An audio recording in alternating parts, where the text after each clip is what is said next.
우리 말씀과 함께 교재 70쪽을 제가 읽겠습니다. 1장은 본 서신의 머릿말로서 발신자와 수신자를 밝힙니다.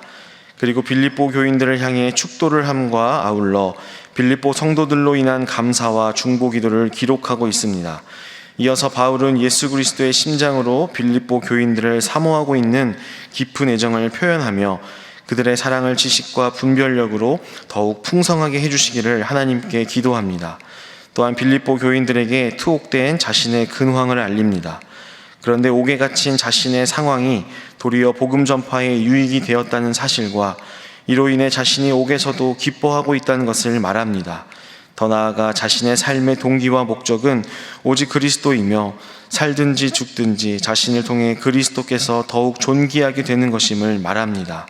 그리고 바울은 빌립보 교인들로 하여금 서로 협력하여 그리스도의 복음에 합당한 삶을 살 것을 권면합니다.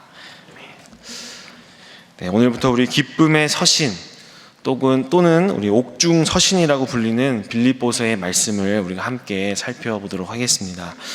이 빌립보서를 앞으로 우리가 살펴보겠지만 이 빌립보서를 읽으면 참 우리에게 감동을 주는 서신이다라고 이야기할 수가 있습니다. 이 빌립보서는 우리 앞에서도 들으셨겠지만 감옥에 갇혀있는 바울이 감옥 밖에 있는 빌립보 성도들을 향해서 쓴 편지인데요, 일반적으로 우리가 예상할 수 있는 그런 내용이 안 나옵니다. 우리가 일반적으로 생각했을 때 감옥 안에 있는 사람이 감옥 바깥에 있는 사람들에게 주로 우리가 어떻게 편지를 쓰겠습니까? 여기는 너무 춥다. 누가 나에게 좀 겉옷을 좀 보내줄 수 있겠니? 여기는 밥이 좀 맛이 없네. 너희 면회는 언제 올 것 같니? 올 때 좀 사식을 좀 넣어줄 수 있을까? 이러한 내용들이 일반적으로 감옥에 있는 사람에게 기대될 수 있는 그런 내용입니다. 근데 우리가 이제 빌립보서를 살펴보겠지만 바울이 주로 하는 이야기가 무엇인고 하니, 그럼에도 나는 기뻐하고 또한 기뻐합니다. 여러분들도 기뻐하십시오. 우리가 기뻐할 수 있는 이유가 충분히 있습니다. 라고 그러한 이유들을 또 설명하면서 그러한 것들이 우리에게 감동을 주고 있다는 것이죠. 우리가 코로나19로 또 여러 가지 어려움과 상황으로 기뻐할 수 없는 이때에 우리가 이 빌립보서의 말씀을 통해서 진정한 기쁨의 이유를 발견하고 또 기뻐할 수 있는 저와 여러분이 되시기를 주님의 이름으로 축복합니다. 우리가 먼저 첫 번째로 기도할 제목은 동역의 기쁨을 알게 하소서입니다. 동역의 기쁨을 알게 하소서. 우리 오늘 본문 1절의 말씀을 우리 같이 함께 읽어보도록 하겠습니다. 1절의 말씀입니다. 시작. 그리스도 예수의 종 바울과 디모데는 그리스도 예수 안에서 빌립보에 사는 모든 성도와 또한 감독들과 집사들에게 편지하노니. 아멘. 우리 1장 1절의 말씀을 보시면 바울은 스스로 소개하기를 그리스도 예수의 종이라는 표현을 사용하고 있습니다. 이제 바울이 쓴 서신들을 보면 바울이 스스로를 표현할 때 사도 혹은 예수의 종, 그리스도의 일꾼 등으로 표현을 하고 있습니다. 이것은 바울 스스로를 잘난 체 하기 위해서 쓰는 것이 아니라 자신이 전하는 이 복음이 정말 예수 그리스도로부터 받은 것임을 분명하게 알리기 위해서 이런 표현들을 사용합니다. 근데 오늘 말씀에서 우리가 함께 주목하고 싶은 것은 그리스도 예수의 종, 그 다음 그 나오는 사람이 우리가 함께 주목하고 싶은 것이죠. 바울과 디모데는 이라는 표현을 사용하고 있습니다. 이것이 의미하고 있는 것이 뭐냐면 바울이 지금 디모데를 동등 성상에 놓고 있다는 사실입니다. 여러분, 디모데가 누군지 여러분 한번 기억해 보시기 바랍니다. 바울이 선교 여행 중에 만났던 믿음으로 낳은 영적인 아들이 바로 디모데입니다. 우리가 속칭 디모데는 사실 이 바울과 동등 선상에 놓을 수 있는 군번이 아닌 것이죠. 그런데 의도적으로 바울은 오늘 이 1절 말씀에서 디모데를 자기와 같은 레벨로 놓고 있다는 것을 볼 수가 있습니다. 이 말씀을 통해서 바울이 가지고 있는 교회의 직분에 대한, 동역자에 대한 생각과 태도를 엿볼 수가 있습니다. 나름 권위 있는 성경 주석이라고 이야기하고 있는 WBC 주석서에 보면 이렇게 이야기를 하고 있습니다. 제가 한번 읽어보겠습니다. 바울은 그러한 겸손을 통해 빌립보 교인들에게 그들이 배워야만 할 필요가 있는 교훈, 즉 교회의 가슴 속에서 동역자들의 관계는 권위나 우월성 또는 열등성의 관계가 아니라 겸손하고 동등한 관계라는 점을 가장 효과적으로 가르칠 수 있었다. 이렇게 이야기를 하고 있습니다.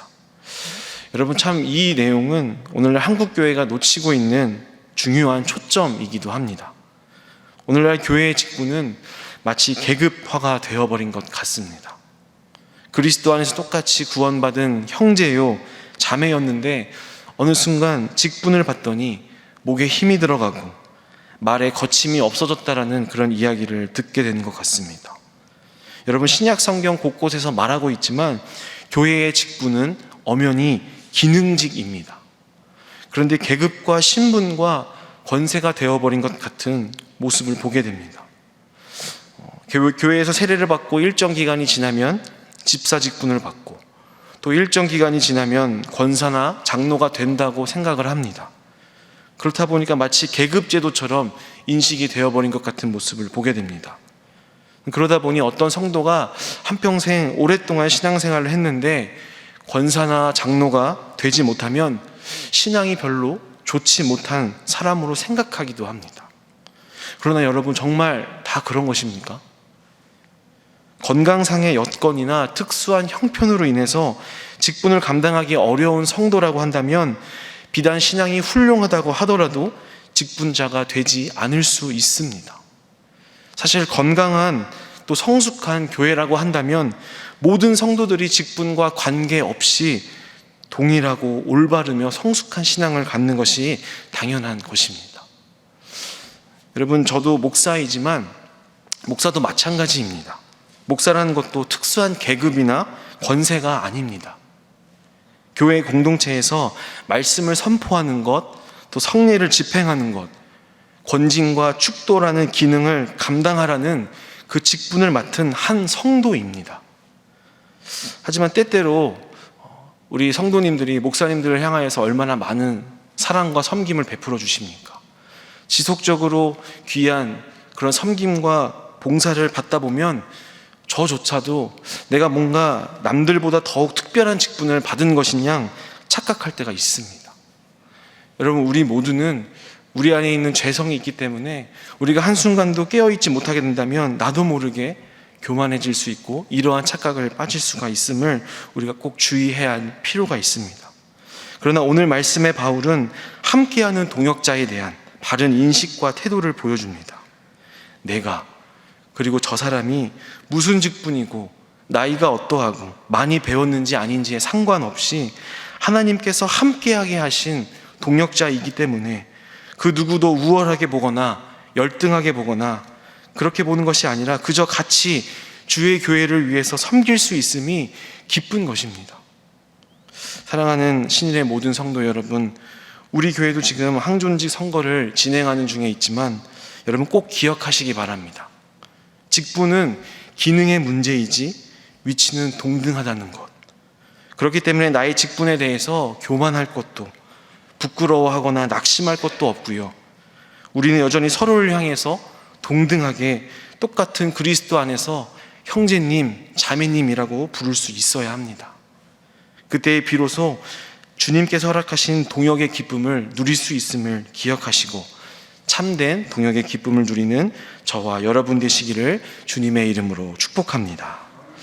우리가 두 번째로 기도할 제목은 고난 중에도 기쁨을 발견하게 하소서입니다. 고난 중에도 기쁨을 발견하게 하소서.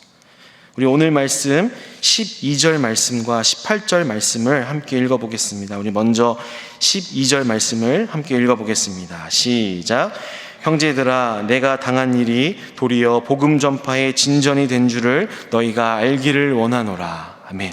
그리고 18절 말씀을 우리 같이 함께 읽어보겠습니다. 시작. 그러면 무엇이냐? 거칠애로 하나 참으로 하나 무슨 방도로 하든지 전파되는 것은 그리스도니 이로써 나는 기뻐하고 또한 기뻐하리라. 아멘. 네, 우리 앞에서 말씀드린 것처럼 바울은 복음을 전하다 감옥에 갇히게 되는데 당시의 상황에 대해서 간략하게 말씀을 드리자면 이렇습니다. 바울이 이제 복음을 전하다 감옥에 갇히게 되었다는 소식이 빌립보 성도들에게 전해지자 빌립보 교회 안에서는 크게 두 가지 반응으로 갈리게 되었습니다. 평소에 바울에 대해서 부정적으로 봤던, 또 바울을 비방했었던 그런 부류의 사람들은 이러한 바울의 소식을 들으면서 이렇게 이야기하는 것이죠. 그거 봐라, 내가 그럴 줄 알았다. 바울 뭔가 좀 미신쩍고 그랬는데 결국 그렇게 감옥에 갇히지 않았냐. 이제 우리가 열심히 복음을 전할 때다. 이렇게 반응을 하였고요. 또 복음에 대해서 항상 지지하고 격려하였던 바울에 대해서 긍정적으로 지지했던 사람들은 이렇게 반응했던 것이죠. 내가 그럴 줄 알았다. 우리 바울 선생님 그렇게 앞뒤 안 가리고 몸살이지 않고 열심히 복음을 전하시더니 결국 험한 꼴을 당하게 되셨구나. 이제는 우리가 열심히 복음을 전할 때다. 여러분, 이 두 가지 큰 다른 반응이었지만 결론은 무엇이었습니까? 우리가 열심히 복음을 전하자라는 것이었죠. 이러한 소식을 바울이 듣고 나자 바울이 반응하는 18절 말씀에서 이렇게 이야기하고 있는 것입니다. 나를 비방하는 사람들이든지 아니든지 복음이 전파되고 있으니 이것처럼 기쁜 일이 또 어디 있냐. 그래서 나는 너무너무 기쁘다라고 말하고 있는 것입니다. 여러분, 일반적으로 감옥에 갇힌 사도 바울이 내가 너무 기쁘다, 너무너무 행복하다라고 말할 수 있으려면 적어도 감옥에서 풀려나서 자유를 얻었다든지 해야 내가 기쁘다라고 이야기할 수 있는 것 아니겠습니까? 그러나 오늘 이 말씀에서 나와 있지만 바울은 그런 것들, 내가 지금 감옥에 갇혀 있는지 자유로운지는 별로 중요해 보이지가 않아 보입니다. 다만 내가 갇힌 것으로 인해서 이것으로 복음의 진전이 일어나고 있다는 이 사실 때문에 그는 고난 가운데서도 기뻐하고 있다는 것을 오늘 우리가 확인할 수가 있습니다. 사랑하는 성도 여러분, 바로 이러한 바울의 모습을 통해서 신앙을 가진 사람의 모습은 어떤 것인가? 신앙을 가진 사람은 어떻게 말씀처럼 고난 가운데서도 기뻐할 수 있는지를 우리가 발견할 수가 있습니다. 여러분, 대부분의 많은 우리 사람들이 나의 삶이 기쁘다 혹은 행복하다라고 판단하게 하는 기준이 무엇이겠습니까? 여러분 스스로도 한번 생각해 보십시오.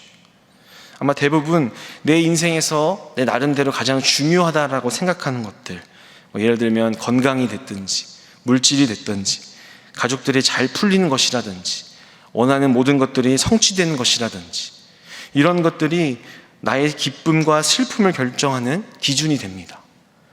그러나 오늘 말씀의 바울처럼 예수님의 십자가 구원을 받은 사람들, 이제 하나님의 자녀가 된 사람들, 이제 그리스도인으로서 사는 사람들은요, 나의 기쁨과 슬픔을 결정하는 기준과 가치관이 달라집니다. 이제는 하나님과 함께하는 삶이 더 중요하고 내가 인생의 주인이 되기보다 하나님이 내 인생의 주인 되심이 더 중요하고 내가 하나님 나라의 백성이라고 하는 것이 가장 중요해지는 것이죠. 그래서 그동안 내가 중요하다고 생각했던 모든 것들은 우선순위에서 뒤로 밀려나 버립니다. 그렇기에 내가 세상에서 고난을 당하고 또 어려움을 겪을 때에도 큰 슬픔에 휩싸여서 인생이 끝난 것처럼 좌절하지 않고 예수님을 믿으면서 새롭게 변화된 내 인생의 최고 우선순위인 여전히 하나님이 나와 함께 하신다는 게 분명하고 여전히 내가 하나님 나라의 백성으로 살아가고 있다는 것이 분명하고 여전히 하나님의 뜻이 내 삶을 통해 이루어지고 있는 것이 여전히 분명하고 유효하다면 기뻐할 이유가 충분하고 기뻐할 수밖에 없다는 것입니다. 그러나 만일 신앙을 가졌다고는 하지만 여전히 주님 알기 전에 세속적인 가치가 내 인생에서 가장 중요하다고 한다면 그 사람이 아무리 교회를 10년, 20년 어떤 직분을 받았든지 상관없이 절대로 고난 중에도 기쁨을 발견하지 못할 뿐더러 기뻐할 수도 없는 것입니다. 여러분, 말씀을 좀 정리하면 신앙이란 뭘까? 내가 중요하게 생각해왔던 것의 가치 그리고 우선순위가 뒤집어지는 것입니다. 전복되어지는 것입니다. 여러분 꼭 기억하십시오. 이런 것들이 전복되지 않으면 제대로 된 신앙의 길을 걸어가는 것이 어려운 정도가 아니라 불가능하다라는 것입니다. 그래서 오늘 우리가 기도하실 때 하나님, 나는 주님을 믿고 나서 나의 삶의 우선순위가 제대로 전환이 되었습니까? 여전히 어떤 집에 사느냐, 어떤 차를 모느냐, 자식들은 어떤 학교에 다니고 어떤 직장을 다니느냐, 이런 식의 기준만을 붙들고 살고 있다면 나의 인식과 생각을 전환시켜 주시옵소서. 감옥에 갇혀서 언제 죽을지 알 수 없는 이 바울이 누린 기쁨, 즉 하나님의 백성이 된 기쁨과 자부심, 하나님의 나라의 백성으로 사는 가치들이 도대체 얼마나 소중하고 귀한 것이길래 현실의 고통 속에서도 세상이 감당할 수 없는 그 기쁨을 누렸는지 하나님, 저도 깊이 깨닫고 누릴 수 있는 은혜를 주시도록 기도하시는 저와 여러분 되시기를 주님의 이름으로 축복합니다. 우리 시간 말씀을 기억하면서 함께 기도하겠습니다. 우리 첫 번째로, 교회의 직분은 역할과 기능의 차이이지 어떤 신앙의 척도나 계급이 될 수 없음을 기억하면서 오히려 자격 없는 우리들을 부르시고 하나님의 사역에 동참하게 하심을 감사하면서 서로 함께하는 동역의 기쁨을 누릴 수 있도록, 또 나뿐만이 아니라 우리 신일교회 모든 성도가 누리게 하여 달라고 기도하시고, 또 두 번째로 바울과 같이 예수님을 믿고 나서 나의 삶의 우선순위가 제대로 변화되었는지, 여전히 예전에 내가 가장 중요하게 생각했던 가치와 기준에 매여서 살고 있다면 하나님의 자녀로 살아가는 것이 고난 속에서도 기뻐할 수 있을 만큼 얼마나 큰 기쁨이고 큰 축복인지 갈망하고 깨닫게 하셔서 어떤 고난 중에서도 기쁨을 발견하고 그 기쁨을 항상 누리는 나와 또 우리 성도들 되게 달라고 기도하시기 바랍니다. 또 계속되는 코로나19의 위협 속에서 온 세계와 이 나라를 지켜주시도록, 그리고 여건상 흩어져 있는 우리의 모든 성도들을 중보하시면서 우리 간절히 함께 기도하도록 하겠습니다. 기도하시겠습니다. 주여 믿습니다. 주여 믿습니다. 주여 믿습니다.